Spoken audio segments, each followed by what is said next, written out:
If I was going to use one word to describe what mercy does and what we stand for and the kind of essence of who we are, it would be freedom.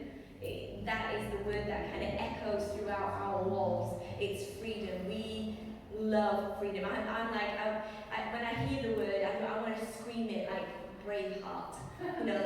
Except with all the bits at the end that, you're all looking, oh, that's me looking at. Like, you're all looking behind me, what's going on? I want to kind of echo that. It's just something I think that echoes through the heavens. In fact, it's right there. Just seen it, freedom written on the back. So clearly that's something that you guys all find very important too. And if I was to describe what I think freedom is, and if you've done the Keys to Freedom course, you might have even read the story in the beginning because I wrote about it, because it really frames why we even have Keys to Freedom. But it's a real story, not a made-up one, and it's not kind of been inflated for the purposes of illustration. It actually happened, and it's a story of when I lived in Queensbury, also not too far away from here, and then we moved, and I lived at the bottom of a cul-de-sac on a steep hill, and it was one of those years where it snowed really bad. And I opened my front door, and I really should have expected kind of a winter wonderland, but what in fact I was presented with was carnage. Literally, it was a disaster zone. And there was many things going on all at the same time, and in the far corner was my neighbour, who obviously hadn't listened or been aware of and was entirely unprepared for the weather that she was facing. She hadn't heard the weather forecast, or if she hadn't believed it, which I don't really blame her because they're not always, well, they're very rarely correct. But she obviously didn't pay any attention, she was not prepared, so she came out of her house on her little, quite steep drive with her high heels, her work skirt, her on the phone with the briefcase in one and the baby in the carrier seat on the other, and she's like coming down the drive, completely unprepared for the terrain and actually putting herself in significant danger. And so that was kind of going on there, and then my neighbour right next to us, he was, his approach to the snow was, well, he had a really nice car actually, like a really nice car in the summer. Absolutely useless in winter. Of no use whatsoever. So he decided his approach to getting out of the cul-de-sac in the snow was to just put his foot down. He literally just powered it. And all that happened was that he would go forward about 2 inches, whilst at the same time covering everyone in snow, and his tyres going wheel spinning the whole way up, inching up, kind of getting nowhere and then sliding back down again. He must have done that 2 or 3 times when he decided that enough was enough. He didn't want to go that badly anyway, so he just went back in the house but left his car diagonally across the road, so now everyone had to get past him as well as through the snow.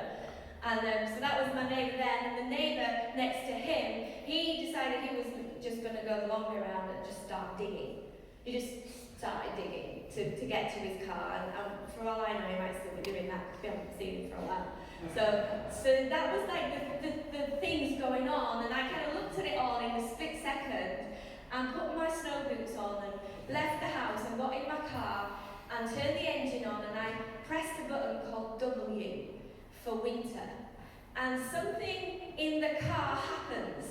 Something changes, it starts preparing for the terrain, and I put my foot down my drive, turned up the hill, and without a drama, without a skid, without a slide, I navigated out my neighbour's car. I left the cul-de-sac, and I was driving up the road, and as I did that, I heard the Holy Spirit as clear as day say to me, this is what freedom is. You see, it had snowed on all of us. Snowed on all of us. I wasn't a special case because I love Jesus, and so it didn't snow on my front lawn. It did. It doesn't matter. It says in the Bible, it says it rains on the righteous and the unrighteous. The terrain is the terrain. The circumstances are the circumstances. The politics are the politics. They affect us all. The situations we find ourselves in, the economy, the heartache, the challenges, the rough terrain is there for all of us. That is life. But the difference is that Jesus has given us something to step into that is bigger than us. It's stronger than us. It's more powerful. It is being enabled entirely to help us navigate the terrain that holds everyone else back. over the decades, many people's lives, Christians and non-Christians, wheels spin through their situations and circumstances, making 2 inches forward and sliding all the way back again, being totally unprepared for the circumstances of life that they find themselves in, not knowing what to do and losing themselves in it. I've seen people go the long way around and start digging and digging and digging to try and get out of what they're in, and all the while are staying stuck in a cul-de-sac that when you step into the freedom that Christ gave you, He will power you out of the very thing that holds everyone else back. Yeah. And I'm not just talking now of a cul-de-sac of life-controlling issues. I think sometimes we like to put that cul-de-sac with, those people who are addicted or they've got serious issues or whatever. I'm actually also talking about a cul-de-sac called anxiety and worry. Can't sleep at night because the bills are coming. I'm talking about a cul-de-sac called can't manage your own emotions. I'm talking about a cul-de-sac called find it difficult to trust people because you've been let down over the years, and now the only person you really trust is yourself, and that includes God. So I'm talking about the kind of normal, everyday sort of issues that we can get stuck in life that become a cul-de-sac to us. And Jesus has given us this vehicle called freedom to get into so that it powers us out. Because God didn't abandon us to those circumstances. He saw the world that we would have to navigate. He saw the terrain that would meet us every day when we open the front door and we're presented with another challenge and another circumstance and another something to navigate past. He knew that would be our reality. And He didn't abandon us in that. He prepared us and He gave us everything we needed. It says in 2 Peter 1:3, for His divine power has bestowed on us, and this is reading from the Amplified Version. The Amplified Version, if you don't know, it explains the words, which I think is really good because it basically uses extra words. So His divine power has bestowed on us, and it says in brackets, which means it's using that to explain it, absolutely everything. Now, I would think that the word everything doesn't really need explaining, but clearly it does, because I think sometimes we go everything except me, everything except that, everything except the situation I'm facing, everything except. No, it says He's bestowed on us absolutely everything necessary for a dynamic spiritual life and godliness. He's given us a vehicle called freedom. The trouble is, many of us don't know where the buttons are. We have this vehicle, it's available to us, it's parked on our drive, it's what we've been given as a gift by Jesus. And we may get into it from time to time, but we don't always know where the buttons are that help us propel forward. And I know this to be true because I drove for 10 years. For 10 solid years, I drove a car called a Peugeot 307. Loved that car, brilliant car. For 8 out of the 10 years, I didn't know where the button was for the boot. That's a problem. I knew it could open. I thought, literally, when I got it, I spent ages looking everywhere. That must be here. I'm feeling it. I'm doing even that thing. It's not that kind of car. I won't do that. The only way I could figure out how to open it was to press the button on the key fob. But that would only work if I turned the engine off. So anytime I wanted to open the boot of my car, I had to stop the car, turn the engine off, get it up, click it, get out, open it. Literally, that's the only way I could open it for 8 solid years. Until one day, I had a friend, everybody needs a friend, who said to me, who watched me do this whole palaver, she's like, you do know there's a button for that, right? I'm like, no, I've looked for it. There is no button. This is the stupidest car ever. It does not have a button like that. I think it's like a design fault. I blame the French. She's like, no, there's a button for it. Let me show you. So we walk round to the back of the car, and in the 307, inside the O, that's where the button is. Whose stupid idea was that? The French, actually. Thought it was a great design. I then and there decided that I should probably read manuals more. I also, when I did go and read the manuals, I thought, what else do I know about my car? And I realised it had a place for my sunglasses, which it was also like a secret little compartment underneath there. And I'd lost 3 sunglasses because I sat on them. There's nowhere else to put them, and there it was. So we need to read manuals, is the moral of that story. And we need a friend to show us sometimes where the buttons are. And for us at Mercy, that's the kind of friend we want to be to you. It's why we've written Keys to Freedom. It's why we're spending time making sure it's not just being dumped inside someone's life and walked away. We want to make sure that it's being embedded, that you understand where these principles have come from. They've not just come from a ministry that's been running homes for 35 years. No, this is godly principles straight out of the manual of the Bible. They are there, and we're just being a friend that says, hey, you know there's a button for that. Do you know there's a button called forgiveness, like you mentioned? Do you know that there's a button called healing life hurts? Do you know that there's a button called renewing your mind? That someone might talk about and you might not, you might know there's a way to, and sometimes we just go the long way around all the time. We know that we can get free if we do all these things, but we want to be a friend to you that goes, press this button. If you actually write out the lies you're believing and compare them with the Word of God and replace them and speak them out, you will find that you don't have to spend years wheels spinning around a destructive thought pattern. You can press a button called renewing your mind and be committed to keep pressing that button every day, and you'll find the boot will open. You'll get traction. You will move forward through circumstances and situations that have held you back for years. You'll find suddenly there's no skidding. Suddenly you're moving forward and you're not sliding back down again, because you've been released through forgiveness. You've been propelled forward and not being dragged back into it every single time, because unforgiveness will just keep you trapped in the cul-de-sac. And so that's why we've done Keys to Freedom. It's why we've laid it out the way we have, with you being able to do it by yourself in your own time, with a Bible and a journal and the Holy Spirit, and just some time alone, 20 minutes a day, 5 days a week. Just go through it, because what goes on in the conversation between you and the Holy Spirit is really important. You know, I don't really have time to go through all of the keys. We've done, I think, monthly sessions to kind of explain each one of the keys a little bit more, and I don't have the time to do it, so they're in the book, but I do want to spend a little bit more time unpacking the most important one. Because all those other keys I've mentioned, and there's more there that I haven't mentioned, but all those keys are essential. They're really important, but they are incomplete. You need them, and they're good to do and good to have and good to use, but they're incomplete without the master key. This master key is the beginning and the end. Is everything that is built around, because this master key isn't just a key, it's a person. And he has a name, and his name is Jesus. See, Jesus didn't just die to give us freedom.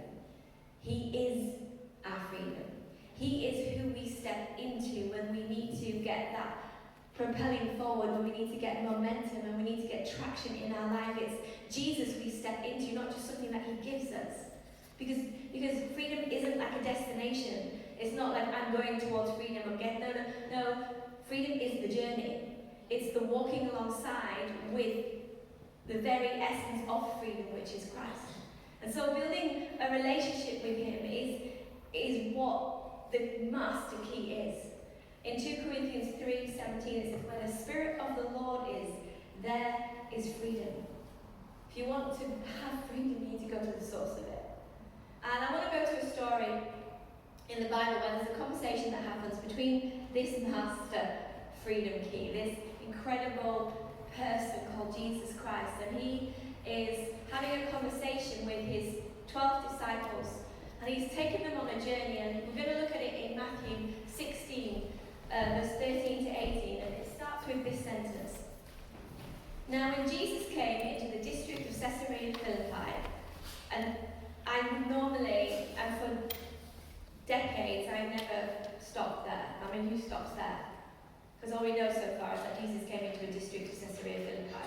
There's like nothing of note in that sentence, except when you've been to Caesarea Philippi, you realise there's a massive context.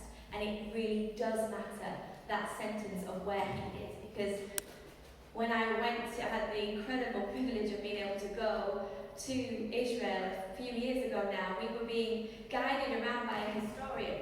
And she would explain to us certain aspects of where we were and gave us information and historical facts that have changed so much for me now when I read the Bible.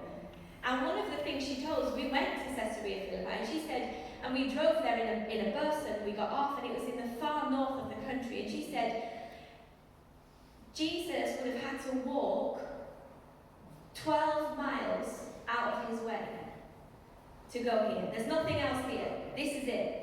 He would have had to go, and it's a 12-mile journey there and back, so 24-round trip, to go somewhere where the Jewish men of that time were not permitted to go. Because as we walked into this place called Caesarea Philippi, we were presented with this huge cliff face.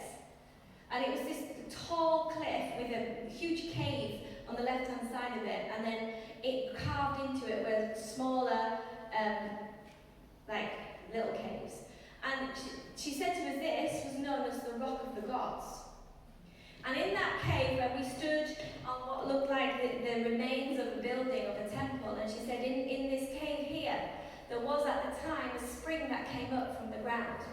And the civilizations of the time believed that it was the birthplace of the Greek god Pan. It's where we get the word panic from. It's the god of chaos and the wild. It represents all sorts of chaotic panic, wildness that the people worshipped and would bow down to and would make sacrifice to. And they built this temple around the opening of the cave. And they believed that the cave represented a direct passageway to the underworld. And they called it the gates of Hades. And so here Jesus is in a place that, because of its significance spiritually, there were all sorts of rituals happening there. There was child sacrifice happening there in the open. There was all sorts of horrendous, detestable, disgusting things happening in the open to the worship of these false gods on the Rock of the Gods outside the gates of Hades. And Jesus, who's not permitted to go there as a rabbi, takes 12 young men to a place 12 miles out of their way, to a place they are not allowed to go. And so suddenly, what happens next, the conversation is like, oh, so why, what? That matters. The fact that it was at Caesarea Philippi matters. So, he's talking to his disciples in this place. Who do people say that the Son of Man is? And they said, some say John the Baptist and others Elijah, but still others Jeremiah or one of the prophets. And he said to them, but who do you say that I am? Simon Peter, who had a good day that day. Peter didn't always say the right thing, but he had a good day. He said, you are the Christ, the Son of the living God. And Jesus said to him, blessed are you, Simon, because flesh and blood did not reveal this to you, but my Father who is in heaven. I also say that you are Peter, and upon this rock, and that the rock of what has just come out of your mouth, the revelation of who Christ is, upon that rock, not the rock of the gods that we're standing in front of right now, not the rock of the multiple options. No, you are the Christ, the Son of the living God. Upon that rock, upon that revelation, I will build my church, and the gates of Hades shall not prevail against it. Suddenly the conversation is set entirely in context.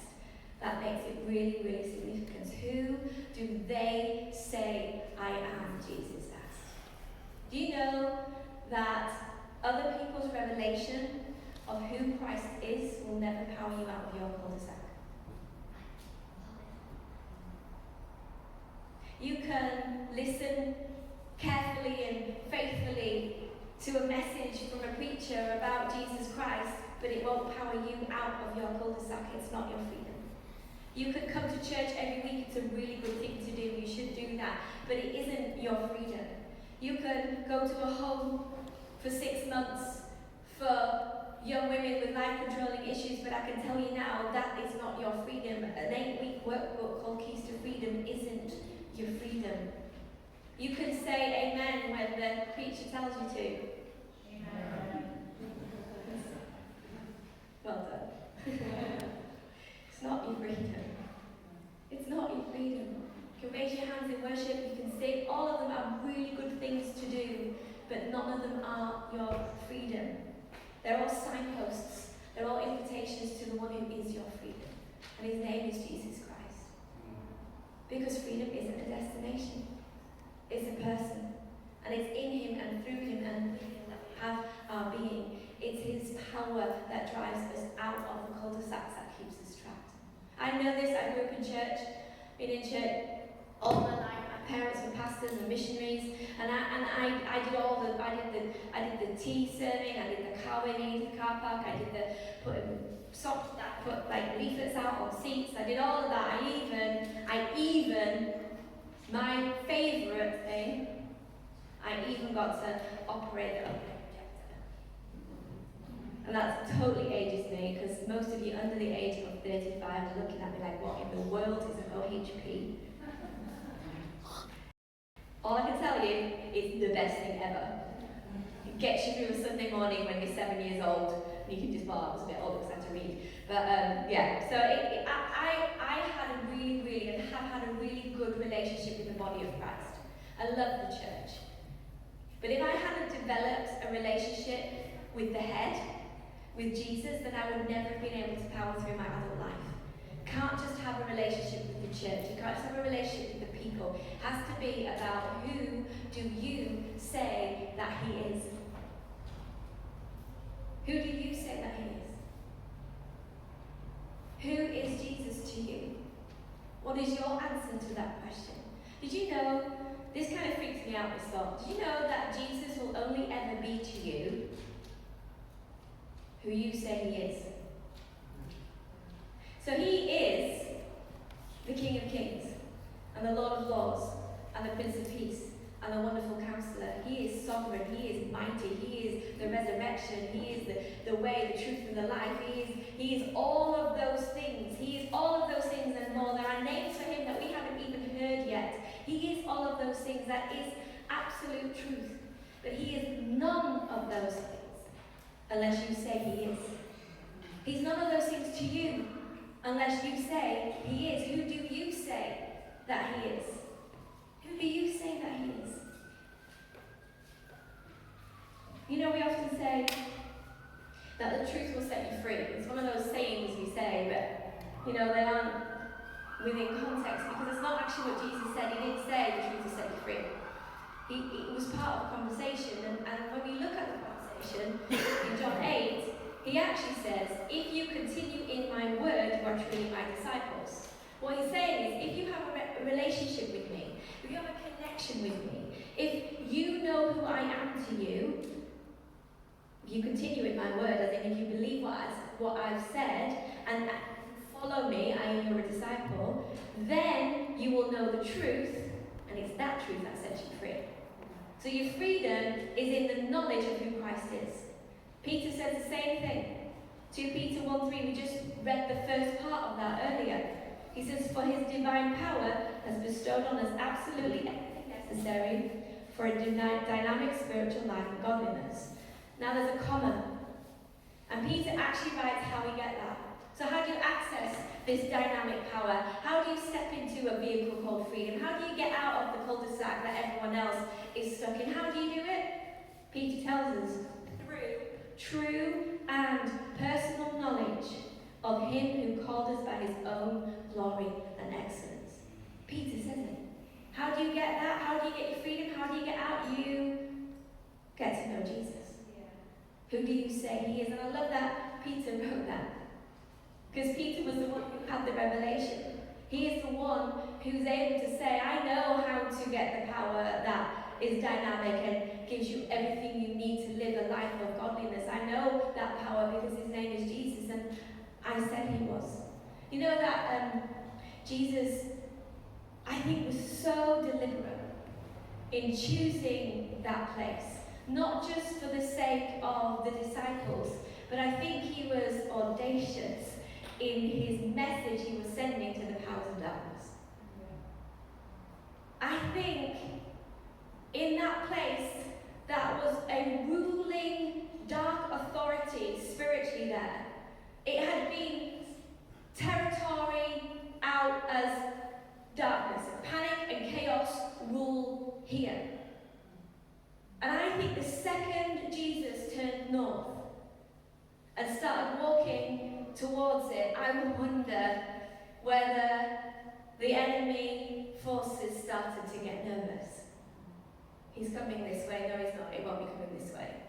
He won't be coming this way. They're not allowed it. It's not culturally permitted. I don't think Jesus is going to come this way. Or turn off. No, he's coming.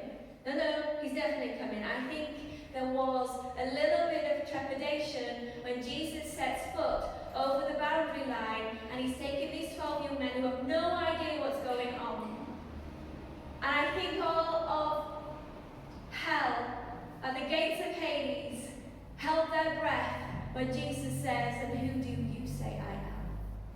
Because did you know when Peter answered, it was the first time any human being had ever spoken those words out loud.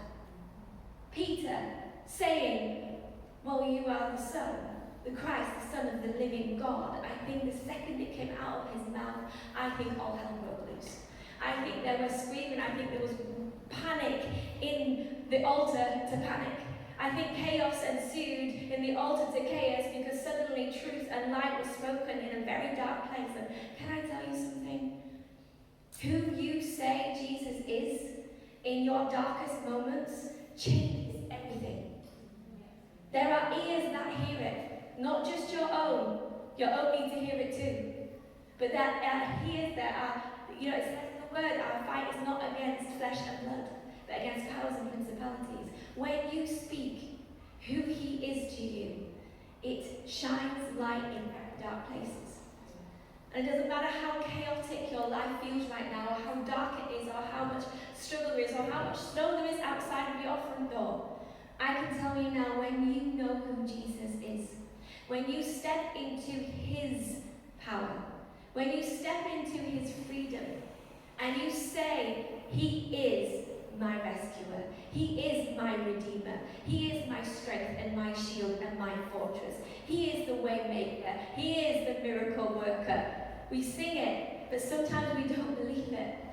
Who you say Jesus is the power that gets you out of every cul-de-sac. I want to tell you a story. A friend of mine told me, who lives in California. We should all have a friend in California, by the way. It's really good to have friends in California. Not that I've ever been to visit her, but I will one day. And when I do, I'll have a place to stay. So she told me, she lives near the Napa Valley, where they make all the wine. Like I said, it's really good to have a friend in Napa Valley. She told me this story which was really interesting to me. She said that for many years, they were growing the vineyards all over the area. And over the course of time, they started putting down pipes. So they were artificially irrigating, that's what it's called, when they artificially put pipes down and they put the water through those pipes, only like an inch or so below the ground, so that the vines have a constant supply of water. And it increases the growth of the vines and the fruit, and therefore the profit margin of the vineyard owners. And so they started over the course of decades putting down miles and miles of these pipes as artificial irrigation so that they could increase their crops. And all that worked really well until there was a drought.